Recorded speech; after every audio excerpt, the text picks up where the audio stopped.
আশহাদু আশহাদু আল্লাহ আল্লাহ ইলাহা ইলাহা ইল্লাল্লাহ ইল্লাল্লাহ ওয়া আশহাদু ওয়া আশহাদু আন্না আন্না মুহাম্মাদান মুহাম্মাদান আবদুহু আবদুহু ওয়া রাসূলুহু। ওয়া রাসূলুহু। এর অর্থ হচ্ছে আমি সাক্ষ্য দিচ্ছি আমি সাক্ষ্য দিচ্ছি আল্লাহ ছাড়া আল্লাহ ছাড়া সত্যিকার অর্থে সত্যিকার অর্থে কোনো উপাস্য নেই কোনো উপাস্য নেই এবং এবং আমি আমি আরো সাক্ষ্য দিচ্ছি যে আরো সাক্ষ্য দিচ্ছি যে মুহাম্মদ সাল্লাল্লাহু আলাইহি ওয়াসাল্লাম মুহাম্মদ সাল্লাল্লাহু আলাইহি ওয়াসাল্লাম আল্লাহর আল্লাহর বান্দা বান্দা এবং এবং তার তার রাসূল। রাসূল।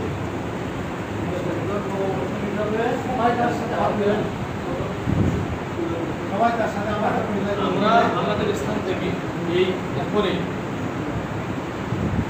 যার যে সামর্থ্য আছে সেই অনুযায়ী আমরা তাকে সাহায্য করবো ইনশাআল্লাহ।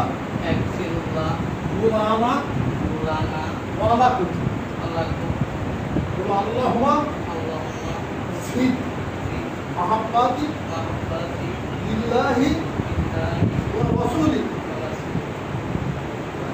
آمنت بالله وآمنت بالله আমানতু বিল্লাহি وملائكته ওয়া মালাইকাতিহি وكتبه ওয়া কুতুবিহি ورسله ওয়া রুসুলিহি واليوم الآخر ওয়াল ইয়াউমিল আখির وقدره ওয়া কদরিহি شره শাররিহি من الله تعالى মিনাল্লাহি তাআলা।